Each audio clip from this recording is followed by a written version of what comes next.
kulan wacan wanaagsan daawadayaal soo dhawaada waxaan idiin soo gudbinaynaa wararkii ugu dambeeyey Axmed Madoobe oo markaasi qaaday tallaabo culus xilli uu soo bandhigay ciidamo aad u hubaysan oo markaasi uu sheegay in ay yihiin ciidamada markaasi ugu adag marka loo eego Afrika oo dhan. sidoo kale waxaynu markaasi idiin soo gudbin doonaa mucaaradkii la heshiiyey Xasan Sheekh oo maanta laga hor istaagay in ay tagaan magaalada Baydhabo iyo sidoo kale xaalad markaasi kacsanaan oo laga dareemayo magaalada Baydhabo ayaan markaasi idila wadaagi doonaa daawadayaal. sidoo kale xiisad cusub oo ka dhaxqaraxday Soomaaliya iyo Itoobiya haddaba xiisadaasi maxay salka ku haysaa faahfaahinta ayaad kaga bogan doontaan balse marka koowaad soo dhawow muuqaalkan like saar siina share gareeya si dad badan uu u gaaro. madaxweynaha Jubbaland Axmed Maxamed Islaam Axmed Madoobe ayaa ku faanay horumar uu sheegay in ay gaartay hay'adda sirdoonka iyo nabad sugidda Jubbaland ee JISA loo soo gaabiyo. Madoobe ayaa sheegay in sirdoonka Jubbaland uu haatan ka awood iyo horumarsan yahay kan NISA ee dowladda federaalka isagoo gaarsiiyey heerka hay'adda ugu xog ogaalka badan ee amniga geeska Afrika.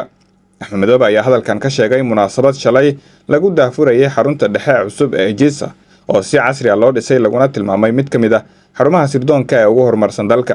hay'adda sirdoonka Jubbaland maanta waa tii markaasi ugu aqoonta iyo xogta badnayd ee geeska Afrika xitaa dowladda federaalka iyada uga horeysa ayuu yiri Axmed Madoobe.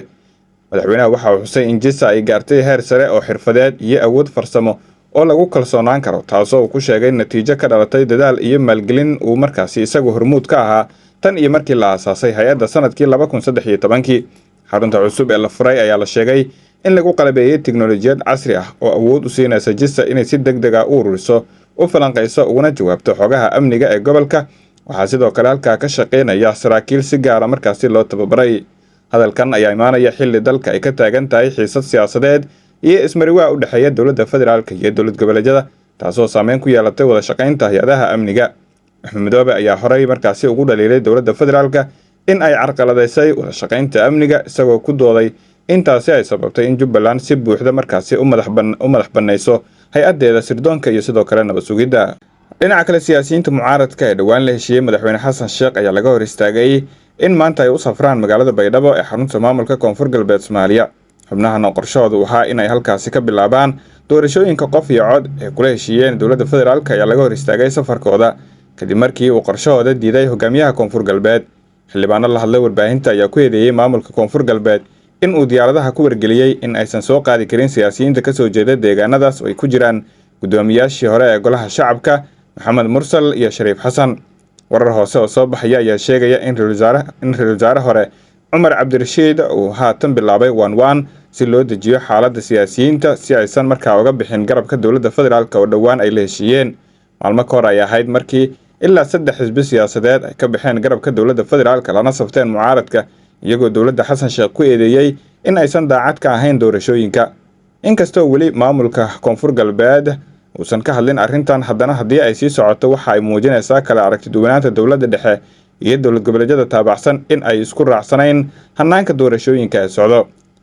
gudoomiye Mursal ayaa horey u sheegay in ujeedka safarkooda uu yahay furitaanka xarunta xisbigooda si ay uga qayb qaataan doorashada dadweynaha ee la qorsheeyay in dalka ay ka dhacdo. wuxuu ku dooday in xisbigiisa uu si rasmi ah u diiwaan gashan yahay isla markaana uu xuquuq ahaan la mid yahay xisbiga uu hogaamiyo madaxweyne Laftagareen. arrimahan ayaa imaanaya xilli guddiga doorashooyinka qaranka ay shaaciyeen in 3 bisha November ee sanadkan la qabanayo doorashada dowladaha hoose.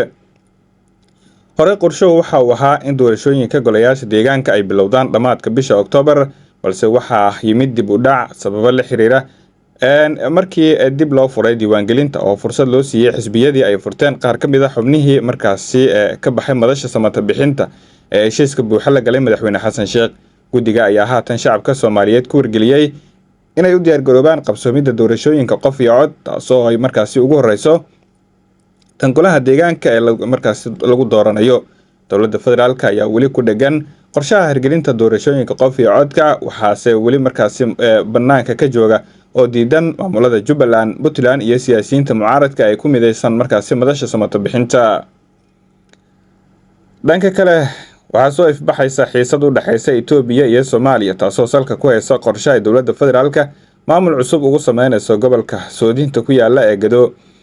sidaan xogta ku helnay murankan ayaa markaasi hareeyay booqasho aan horey loo shaacin oo madaxweynaha Soomaaliya Xasan Sheekh Maxamuud toddobaadkii hore ku tagay magaalada Addis Ababa. Xasan Sheekh Maxamuud waxa uu la kulmay ra'iisul wasaaraha Itoobiya Abiy Ahmed intii u dhexeysay Axadii Oktoobar markaasi 12keedii. kulankaas ayaa daba socday wareer maalmo ka hor soo baxay oo sheegayay in Muqdisho ay dhaqaajisay qorshaha B oo ahaa in Gedo markaasi laga dhiso maamul cusub oo Jubbaland kadib markii ay burbureen wadahadallo dib u heshiisiin ah oo kala dhaxeeyay maamul goboleedka Jubbaland. Itoobiya ayaa la sheegay in qorshahan u aragto mid halis ku ah amnigeeda qaranka sida ay ilowrayda markaasi noo xaqiijiyeen. soo bixitaanka qorshahan ayaa markaasi murjinaya xiisad markaasi dejintii jileecsanayd oo soo jirtay bishii December 2024. labada wadan waxay kala saxiixdeen baaqa Ankara iyagoo ku ballan qaaday in ay is ixtiraamayaan isla markaana ixtiraamaan madax banaanida, midnimada iyo wadajirka dhuleed midba midka kale markaasi ku ixtiraamo. heshiiskaas ayaa markaasi ka dambeeyay xiisadii ka dhalatay heshiiskii badda ee Itoobiya iyo Soomaaliya. Itoobiya ayaa 2500 oo askari ku biirisay howlgalka cusub ee Midowga Afrika ee Soomaaliya AUSOM oo qaarkood jooga gobolka Gedo. gobolkan ayaa Addis Ababa u aragtaa inuu muhiim u yahay danaha amni ee qotada dheer ee ay ka leedahay xuduudeeda, kuwaasoo hadda ka hor imaanaya dadaalka Muqdisho ee ah in ay maamul cusub ka dhisto. xiisadu waxay bilaabatay kadib markii ay 5tii bishii Oktoobar bishan markaasi Oktoobar ay burbureen wadahadallada magaalada Kismaayo ku dhexmaray madaxweyne Xasan Sheikh iyo hogaamiyaha Jubbaland Axmed Madoobe.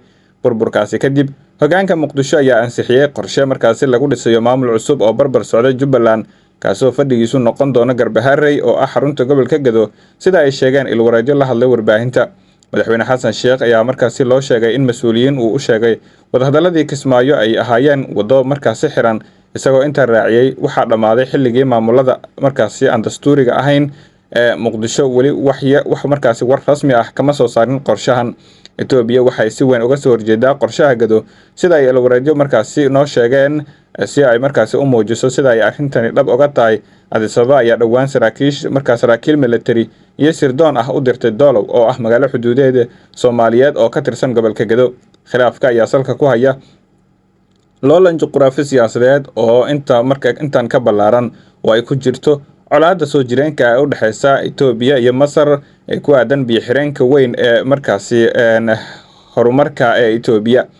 madaxweyne Xasan Sheikh waxa uu dhowr jeer safar ku tagay Qaahira, waxaana warbaahinta gobolka ay ku andacootay in ay labadan dal ku jiraan dagaal markaasi wakiilnimo ah. ilwareedyo ayaa ku doodaya in Muqdisho ay doonayso in gobolka Gedo ay ku wareejiso Masar. si kastaba ha ahaatee sheegashadan markaasi si rasmi ah looma xaqiijin.